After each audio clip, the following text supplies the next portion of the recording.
اب کوشش کی جا رہی ہے سب سے زیادہ جس چیز کی وہ ہے کہ وہ سرمایہ جس کی بنیاد پر مسلمان دنیا اور آخرت میں عزت حاصل کر سکتا ہے، اس سرمایہ کو مسلمانوں سے چھین لیا جائے۔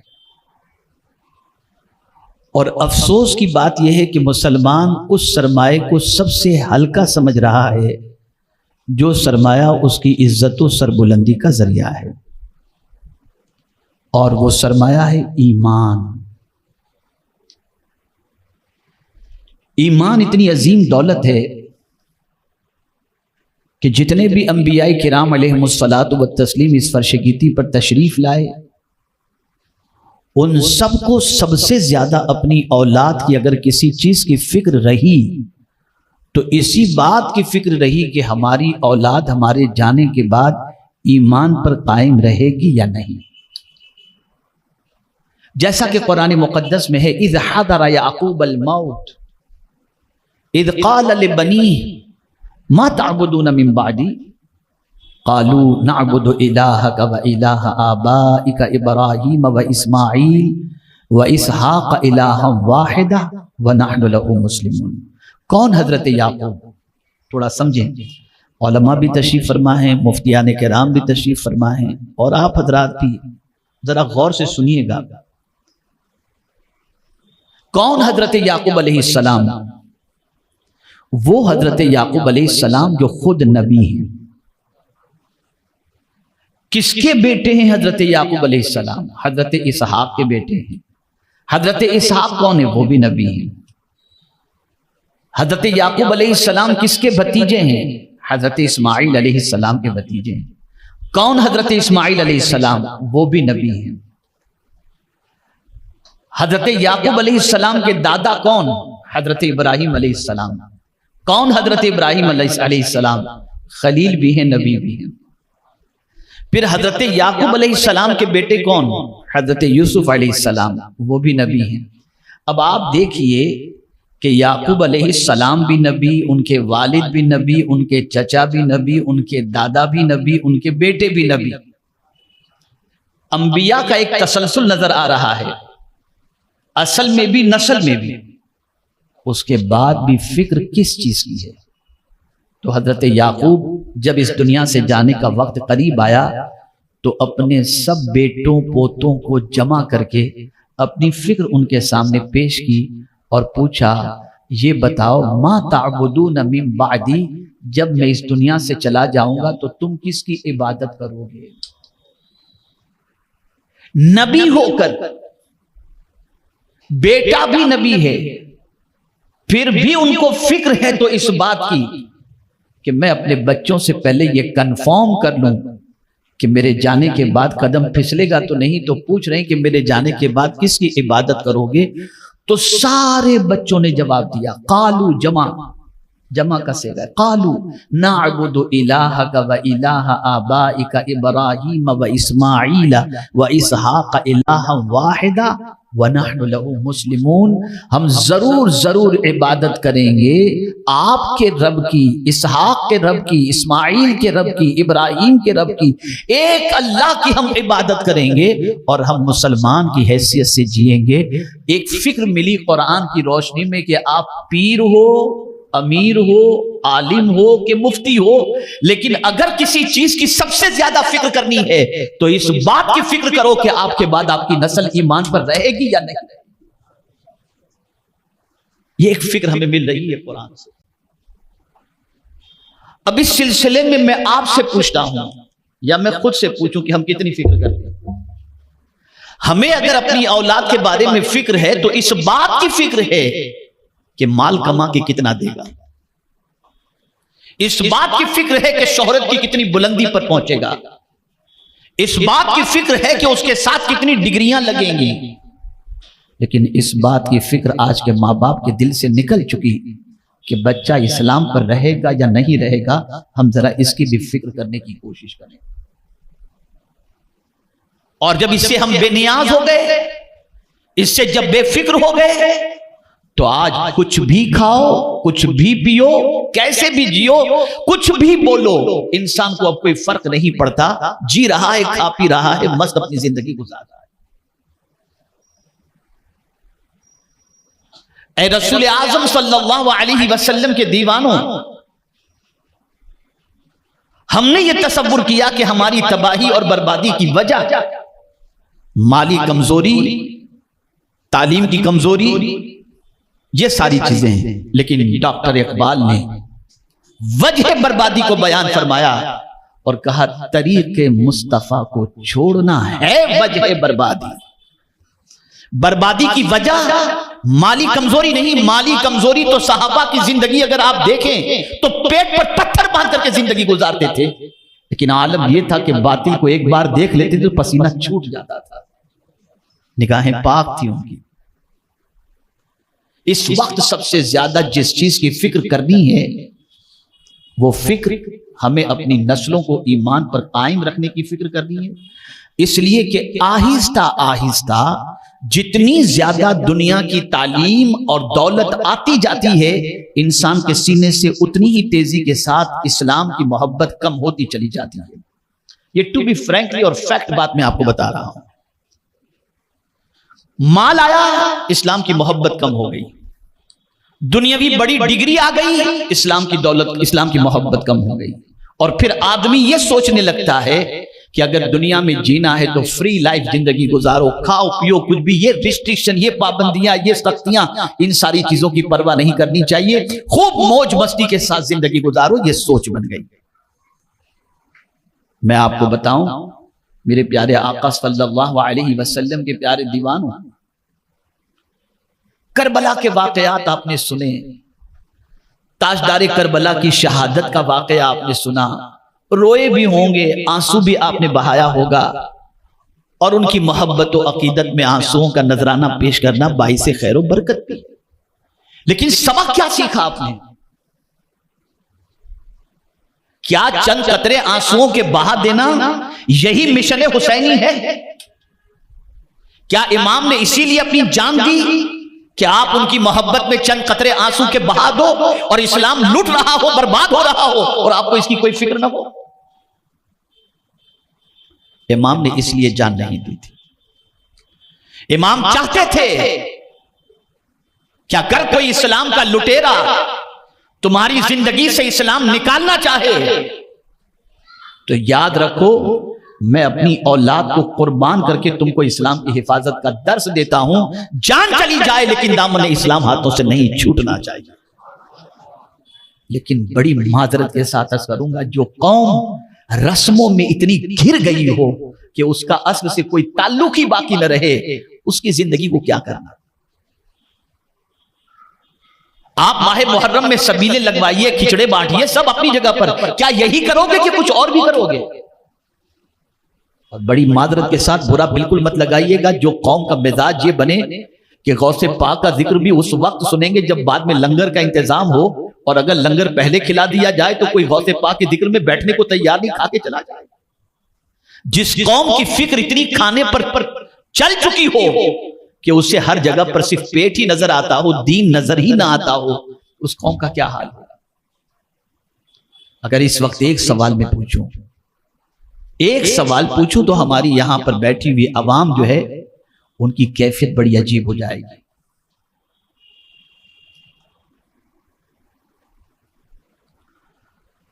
اگر اس وقت ایک سوال پوچھتا ہوں کہ یہ بتائیے کہ جنوری سے لے کر دسمبر تک کتنوں کو نام معلوم ہے؟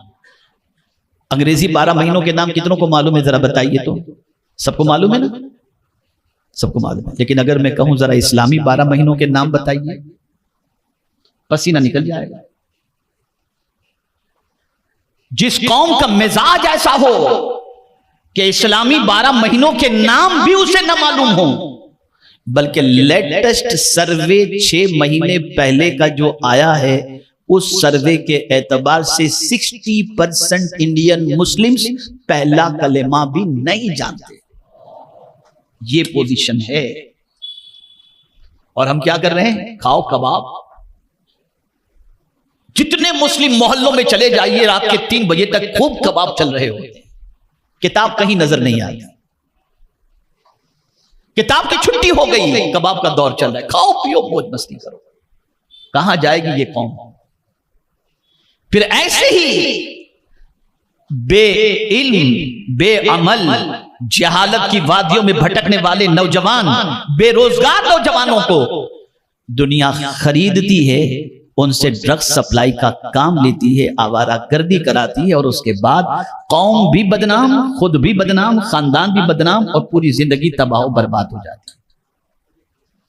میں آپ کو تھوڑی سی ایک سوچ دے دوں۔ یاد رکھیں، ایمان بہت قیمتی دولت کا نام ہے۔ سب سے پہلے تو اس کو سمجھے، ایمان کیا ہے؟ بولیے، بہت قیمتی دولت کا نام ہے۔ اتنی قیمتی دولت ہے یہ، اتنی قیمتی دولت ہے کہ جس کو یہ دولت مل گئی اس سے بڑا انسان کوئی دوسرا ہو ہی نہیں سکتا۔ ایمان کی دولت جسے مل گئی اس سے بڑا انسان کوئی نہیں ہو سکتا۔ میں قرآن کی روشنی میں سمجھا دوں۔ اربوں خربوں انسان موجود ہیں، لیکن وہ چند ٹکوں پہ کوئی بک جاتا ہے، کچھ ملکیت پر بک جاتا ہے، کوئی بولی لگ جاتی ہے، بولی لگ جاتی ہے۔ لیکن صاحب ایمان جو ہوتا ہے نا، وہ اتنا مہنگا ہوتا ہے کہ دنیا کا انسان بولی لگا ہی نہیں سکتا۔ ایمان کی وجہ سے اس کا مقام اتنا بلند ہو جاتا ہے کہ دنیا کا کوئی انسان اس کا خریدار بن ہی نہیں سکتا۔ اس لیے کہ میرے کریم نے خود فرما دیا، ان اللہ اشتری من المؤمنین انفسهم واموالهم بان لهم الجنہ۔ اللہ فرماتے ہیں بے شک اللہ نے خرید لیا، اللہ نے خرید مومنوں کی جان اور مومنوں کے مال کو۔ پتہ چلا جس کے پاس ایمان کی دولت آ جاتی ہے، کوئی مالدار خریدار نہیں ہوتا، پروردگار اس کا خریدار بن جاتا ہے۔ کتنی قیمتی دولت ہے ایمان، آپ مجھے بتائیے۔ اب آپ کو کرنا کیا ہے، تھوڑا سا سمجھیں، سمجھاؤں گا لوجک کے طور پر تو بات سمجھ میں آئے گی۔ آپ کی جیب کے اندر 200 روپے ہیں، آپ کی جیب میں 200 روپے ہیں، آپ ٹرین میں سفر کر رہے ہیں، سلیپر کلاس کے اندر ٹرین میں ہیں آپ۔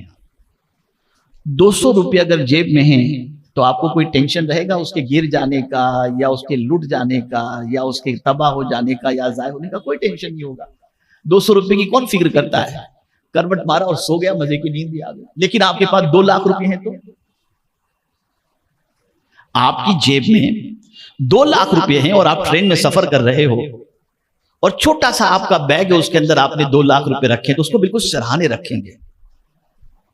اس کا جو پٹا ہوگا اس کو گلے میں ڈال کے رکھیں گے کہ کوئی کھینچے تو بھی پتہ چل جائے۔ آنکھ کھلے گی تو پہلے دیکھیں گے کہ بیگ موجود ہے کہ نہیں، بتائیے یہ ہے یا نہیں، ایسا ہوگا یا نہیں ہوگا؟ تو میرے پیارے آقا صلی اللہ تعالی علیہ وسلم کے پیارے دیوانوں، 2 روپے ہوں گے یا 200 روپے ہوں گے، 200 روپے ہوں گے تو آپ بے دھڑک سو جائیں گے۔ لیکن اگر آپ کے پاس 2 لاکھ ہیں، 5 لاکھ ہیں، 10 لاکھ ہیں تو چین کی نیند نہیں آئے گی۔ آنکھ کھلے گی تو پہلے پیسے کو دیکھیں گے، سمجھ گئے نا؟ آنکھ کھلے گی پہلے پیسے کو دیکھیں گے۔ میں سوچا ذرا پوچھوں اعلیٰ حضرت سے، ذرا پوچھوں کہ ذرا اس کے بارے میں کچھ سوچ عطا فرمائیے۔ تو اعلیٰ حضرت کہتے ہیں، سونا جنگل رات اندھیری، چھائی بدلی کالی ہے، سونے والے جاگتے رہیو، چوروں کی رکھوالی ہے۔ اس وقت سچویشن یہ ہے کہ اس ایمان کی دولت کو آپ کی زندگی سے سلب کرنے اور چھیننے کی کوشش کی جا رہی ہے،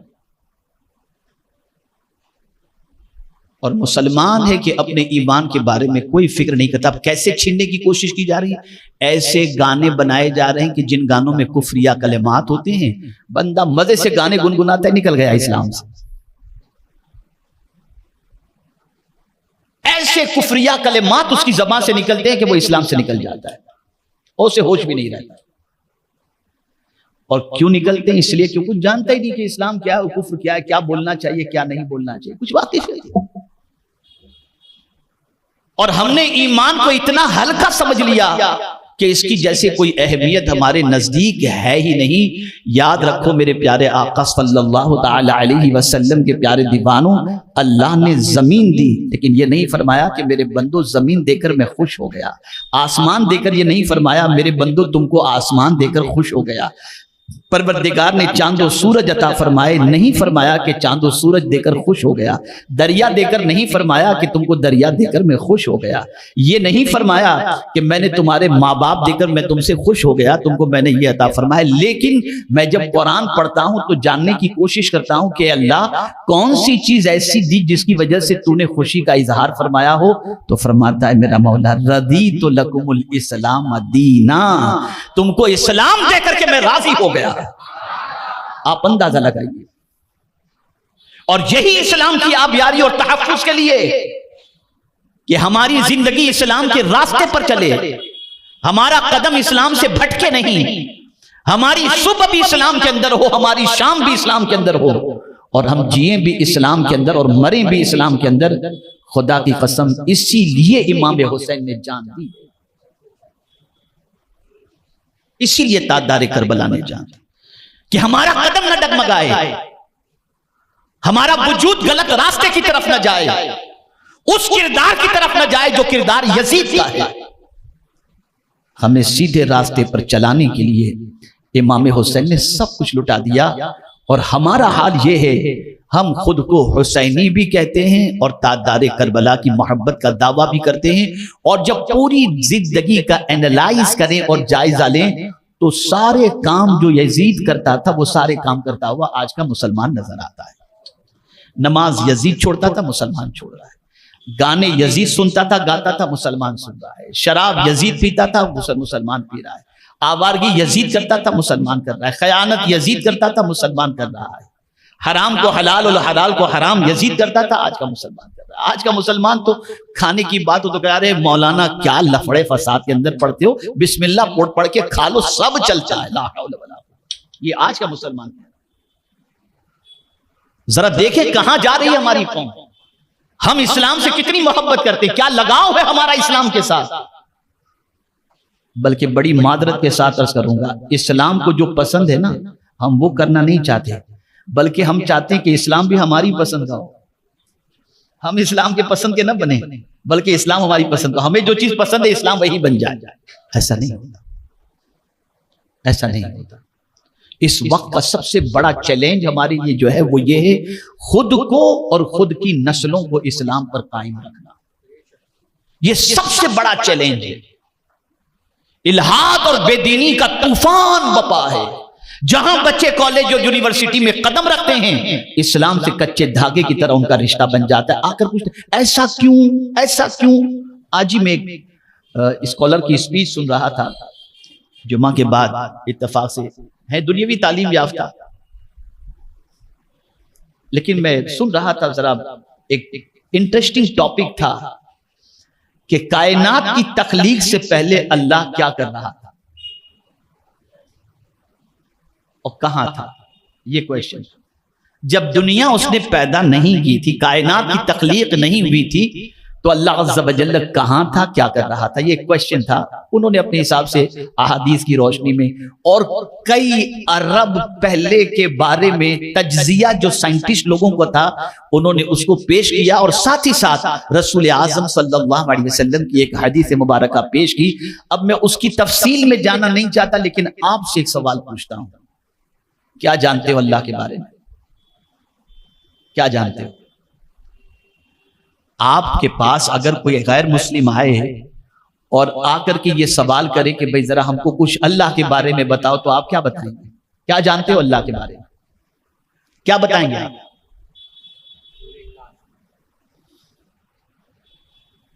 کیا بتائیں گے آپ اللہ کے بارے میں؟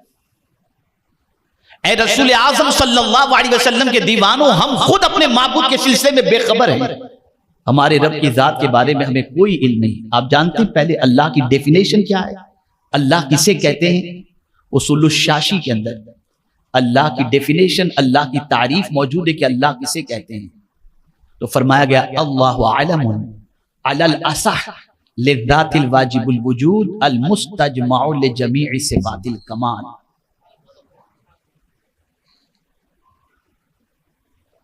اللہ اس ذات کا نام ہے جو ہمیشہ سے ہے اور ہمیشہ رہے گی، جو ہمیشہ سے ہے اور ہمیشہ وہ جو ذات رہے گی وہ اللہ کی ذات ہے۔ اور پھر ہے کیا؟ ساری کمال والی جتنی بھی صفتیں ہیں ان صفتوں کے جامع کا نام ہے اللہ۔ اور یہ صفتیں اللہ کے اندر کسی کی وجہ سے نہیں، وہ سب ذاتی صفات ہیں۔ اور میں آپ کو بتا دوں، میں بہت مبارکباد پیش کرتا ہوں، اور ہمارا مشن ہے اس وقت مدرسہ اسلامیات کے قیام کے سلسلے میں ہم ہر گلی کوچے محلوں کے اندر یہ قائم کرنا چاہتے ہیں۔ اس کا الحمدللہ نصاب بھی ہے، طریقہ تعلیم، ساری چیزیں اس کی موجود ہیں۔ آپ کو بتاؤں گا تو حیرت ہوگی، ابھی چند دنوں پہلے ممبئی ایئرپورٹ کی بات بتاؤں، اتفاق سے میرے ہینڈ بیگ کے اندر کچھ کتابیں بھی تھی، اور ساتھ میں شاید نیل کٹر رہ گیا تھا یا پتہ نہیں کون سی کوئی لوہے کی ایسی چیز تھی۔ جیسے ہی اس کو مشین کے اندر ڈالا گیا تو نظر آیا، تو مجھے کہا گیا بیگ کھولیے۔ میں نے بیگ کھولا تو بیگ میں سے وہ لوہے کی چیز کیا تھی مجھے یاد نہیں آ رہا، وہ چیز نکلی، اور کتابیں بھی تھی۔ غیر مسلم آفیسر، میں نے اس کے نمبر نیم پلیٹ کو دیکھا جو اس کے سینے پہ لگی ہوئی، تو غیر مسلم تھا۔ کتابیں دیکھ کر مجھ سے سوال پوچھتا ہے، مولانا آپ مقلد ہیں کہ غیر مقلد؟ میں نے کہا میں مقلد ہوں۔ کس امام کے ماننے والے ہیں؟ میں نے کہا امام اعظم کا ماننے والا ہوں۔ آپ کے امامے اور چہرے سے لگتا ہے کہ آپ تصوف میں دلچسپی رکھتے ہیں۔ سوچیے، یہ سب یہ غیر مسلم سوال کر رہا ہے، اور اگر آپ تصوف میں دلچسپی رکھتے ہیں تو کس سلسلے سے آپ کا تعلق ہے؟ یہ سوالات ہماری عوام کو تو اماموں کے نام بھی نہیں ماننا، نہیں ماننا۔ اور سیکھنے کی بات ہے، ارے کیا کرنے کا سیکھ کر 5 وقت کی نماز پڑھتے کافی نہیں ہے؟ یہ حال ہو۔ اے رسول اعظم صلی اللہ علیہ وسلم کے دیوانوں، یاد رکھو، اسلام کو ہلکا نہ سمجھو اور دین کو ہلکا نہ سمجھو۔ یہ اتنی بڑی دولت ہے کہ یہ دولت ہماری زندگی میں رہے، اس کے لیے حضور صلی اللہ علیہ وسلم نے بھی قربانی دی، اور صحابہ نے بھی قربانی دی، اور تاجدار کربلا نے بھی قربانی عطا فرمائی، کسی اور چیز کے لیے نہیں۔ لیکن ہمارے اندر کوئی اسلام کے بارے میں نہ جاننے کا شوق ہے اور نہ اسلام کے بارے میں پڑھنے کا شوق ہے۔ اور یہ میں آپ کو بتا دوں، جب کوئی قوم دین کی ناقدری کرنا شروع کر دے تو اللہ تعالیٰ اس قوم کی جگہ پر دوسری قوم لا کر کے کھڑی کر دیتا ہے جو دین کی قدر کرنے والے ہوتے ہیں، اور یہ ہو رہا ہے۔ اس وقت مغربی دنیا کا جائزہ لیجئے، یورپین کنٹریز کا جائزہ لیجئے، ویسٹرن ورلڈ کا جائزہ لیجئے، تو آپ کو پتہ چلے گا کہ وہاں پر جتنی تیزی کے ساتھ لوگ اسلام کو اپنے سینے میں داخل کر رہے ہیں اتنا کہیں اور آپ کو نظر نہیں آئے گا۔ میں ایک واقعہ عرض کرتا ہوں اور میں چاہوں گا کہ آپ ہوش کے ساتھ اس واقعے کو سمجھیں بھی، سنیں بھی اور دل میں جگہ بھی دیں اور اپنی ذمہ داری کو محسوس کریں۔ انگلینڈ میں ایک مال میں ایک مسلم بچی کیش کاؤنٹر پر تھی، لیکن ٹی شرٹ اور جینس پہنے ہوئے تھی۔ ایک برقع پوش خاتون کاؤنٹر پر آتی ہے اور کاؤنٹر پر آ کر کے جو سامان لی ہوتی ہے وہ سامان رکھ کر کے اس کے پیسے پیمنٹ کرنے اس بچی کو جاتی ہے۔ تو بچی نے، جو مسلم بچی کیش کاؤنٹر پر تھی جینس اور ٹی شرٹ کے اندر، وہ پیدائشی مسلم بچی تھی۔ اس بچی نے جب برقع پوش خاتون کو دیکھا اور نقاب کے اندر دیکھا تو کہتی ہے، بہن تو جو ہے لگتا ہے کہ سعودی کی رہنے والی ہے یا کسی اسلامی ملک کی رہنے والی ہے، اس لیے تو اتنی پابند نظر آتی ہے۔ ہم تو یہاں یورپ کے اندر برطانیہ میں ہم رہتے ہیں، ہم اتنی پابندی نہیں کر سکتے، لگتا ہے کہ تو ایسے ماحول کی رہنے والی ہے اور تیرے گھر کا ماحول ایسا ہے اور اسلامک کنٹری کی تو رہنے والی ہے، تب جا کر کے تو اتنی پابندی کر رہی ہے۔ جانتے ہو اس عورت نے کیا کیا؟ دائیں بائیں دیکھا، جب دائیں بائیں کوئی مرد نظر نہیں آیا تو اس برقع پوش خاتون نے اپنا نقاب ہٹایا اور پیدائشی مسلم بچی کو اپنا چہرہ دکھایا، پھر نقاب ڈال دیا اور کہا، بہن میں پیدائشی مسلمان نہیں ہوں، میں نے تو اسلام پڑھ کر محنت سے اسلام حاصل کیا ہے۔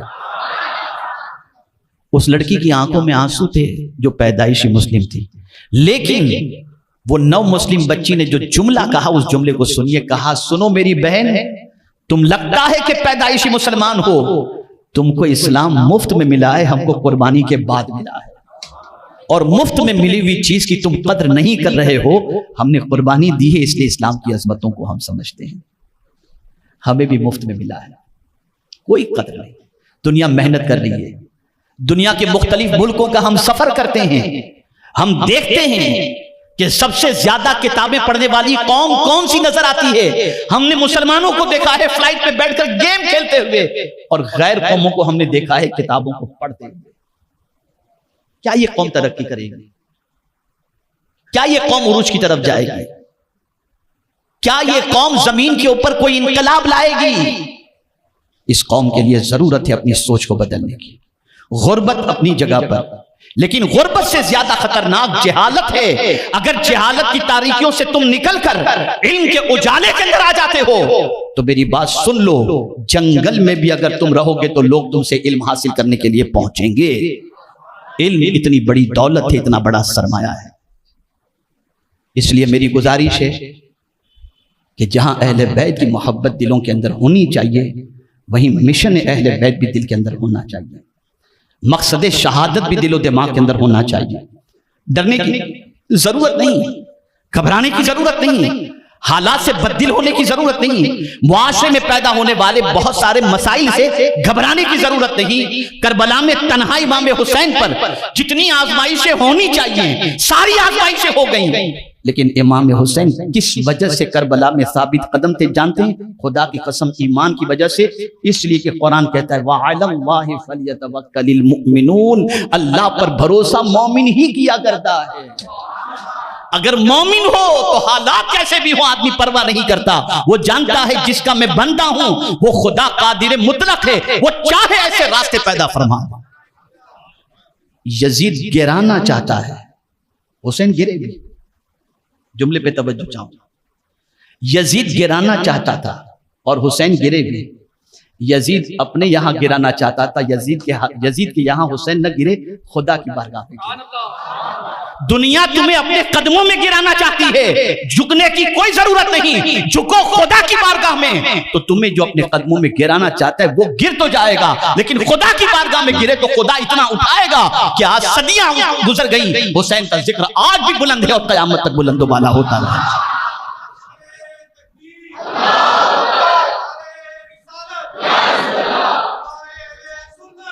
ضرورت اس امر کی ہے، چینج کرو اپنی سوچ کو، بدلو اپنی فکر کو، بدلو اپنے نظریات کو، بدلو اپنے خیالات کو. دوڑو علم کی طرف، ایجوکیشن کی طرف آگے بڑھو. یہ رات کے 4 بجے تک آٹوں پر بیٹھنا، گپ شپ کرنا، بائک پہ گھومنا، یہ ساری چیزیں اچھی نہیں، کسی کامیاب قوم کی یہ علامت نہیں. میں تو جب کبھی ان علاقوں میں آتا ہوں تو یہاں آنے کے بعد اندر سے مجھے بڑی تکلیف ہوتی ہے. جتنے بھی مسلم محلوں میں جاتا ہوں وہاں کا رہن سہن اور لوگوں کے عادات و اطوار دیکھ کر دل میں کڑن محسوس ہوتی ہے کہ یہ ہماری قوم کی لائف اسٹائل. صبح ہوتی ہے تو گالی گلوچ، دکان پہ گالی گلوچ، ہوٹلوں پہ لڑائی جھگڑے، یہ ہماری پہچان بن گئی. سوچ بدلو، فکر بدلو.